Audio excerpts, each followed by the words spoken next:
to know, how would you approach the test strategy as the sole tester in an organization where the development teams are cross-functional and everyone should play a role in the quality of the product? With no other dedicated QA resources, how do you ensure a strategy that all of the team can understand and adhere to? Good question. Yeah, that's what I said to myself when I read it. It's also a long question. So Yeah. can you repeat the first sentence? How would you approach the test strategy as the sole tester in an organization where the development teams are cross-functional and everyone should play a role in the quality of the product? Okay. First, one of the most important things that I would do is I would start acting more like a coach.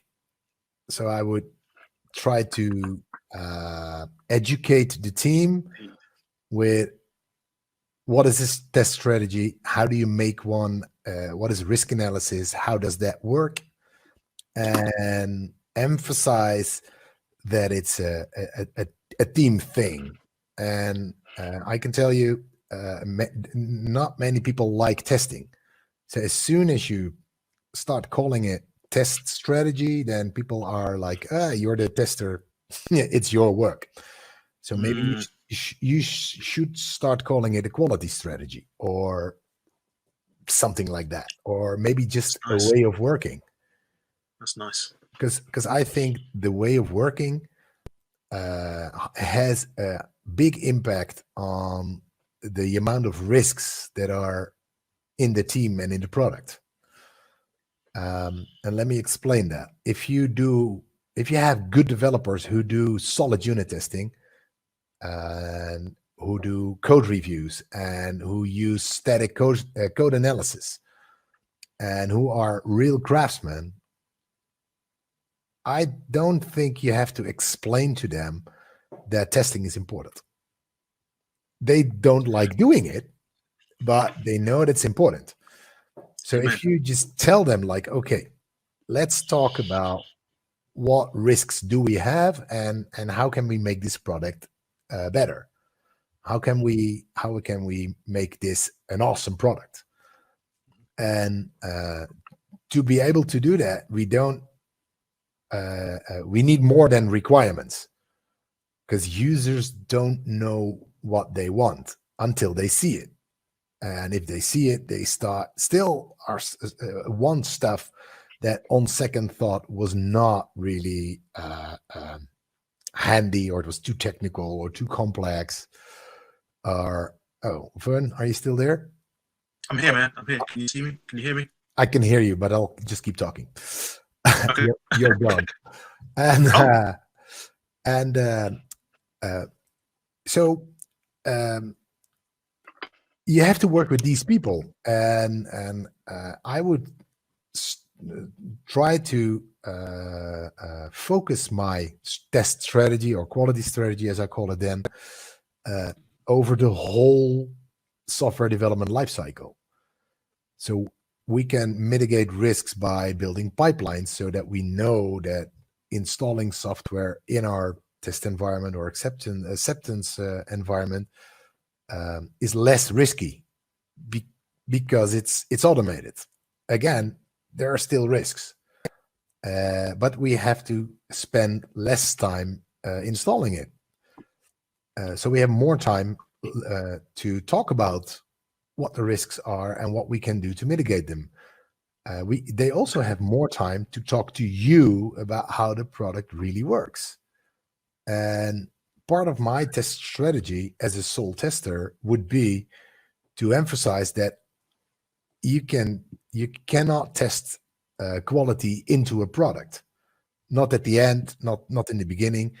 You only can make sure that we fully understand what the product should be and how it would work and how it could work by going to what they call, with a popular word, common understanding. Do we truly understand what the customer wants? Does he understand what we are going to build for him? And by talking about that in depth, So not in, okay, we have this user story in TFS and it has 5 lines, and now I think we know what it means. Let's go build it. No, thoroughly understand why we're building this. What problem does it solve? How are we going to build this? And you don't have to write it down, but at least you can talk about it and what risks are involved. And by talking about those risks, and I've seen it happen in a lot of teams, by talking about those risks, discussions go a little bit deeper. And that's exactly what you want. By going deeper, people will say, hey, wait a second. I hadn't thought about that. Could that really happen? Let me think. And then without doing anything, only talking about it, they start thinking it through again, or looking at their design, or looking at the pipeline again, or whatever. So talk about it. That's one thing. And also involve them. And that for me, that was hard. I have a development background, but that was at the beginning of my career. And look at all my gray hair. That's really long ago. And the last 5-6 years, I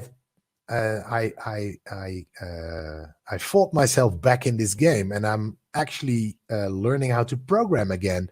Not that I want to be a programmer, but by doing that, I understand more about how these developers work. I can read their code, so I can say, hey, show me what you're doing.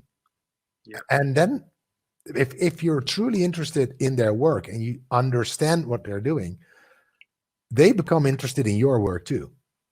So if you're the sole tester and you're just walking around like, hey, I have a pile of test scripts, help me create those, they're not interested.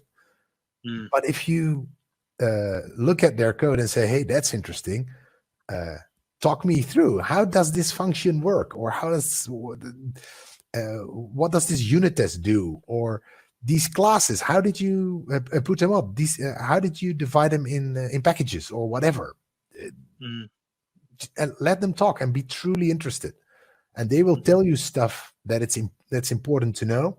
And then you say, okay, while we're talking here, help me with this issue here. I've been thinking about this, how to make sure that it works at the end. Do you want to help me? And so you have to speak a little bit of their language. So not only the user's language, but also the developer's language. And that's why I consider people in a testing role or people in a quality role as bridge builders, as translators, as the glue in teams. Because we ask all those difficult questions. How are you sure? Can you tell me how this works? What are the risks? And by asking all these difficult questions, we make people think about what they do. So to answer this question shortly is like, how do you deal with that as a sole tester? By not doing all the work.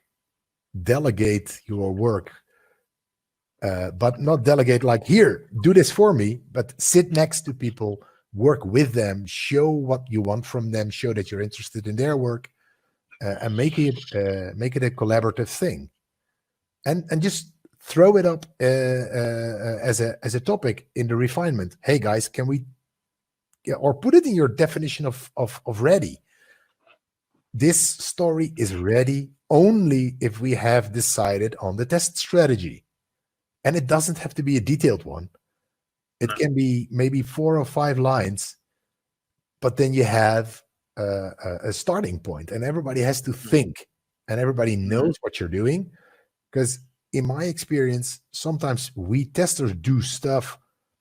If we tell that to developers, they say, wait a second, are you really doing that way? No. Let me help you. And then they pull out a tool, or they write you a piece of code, or they say, wait a second, if I build this little piece of logging, you don't have to create test cases anymore. Just put data in, and you can see in the logging if it works or not. And I found those things out, and that's what we call testability. So if you're a sole tester, learn about testability and start advocating testability in your team. And say, hey, I am the only one. I have to do all the work, but you guys can help me by making my life easier. by making me faster, making it more visual, making more logging, stuff like that. There is so much you can do on the topic of testability. James Buck wrote a interesting piece of paper on it, and Ash Winter and Rob Meany wrote a book about it, full of interesting ideas on testability. So start reading both pieces. Definitely. Thank you very much for that question, Ami. Just to say, the aforementioned Ash Winter did an Ask Me Anything session a few weeks ago, so you can find that on the club. And also, I think Rob Meany may have done a masterclass. So, folks, you need to get yourselves on the dojo. If you're not already, you need to do it.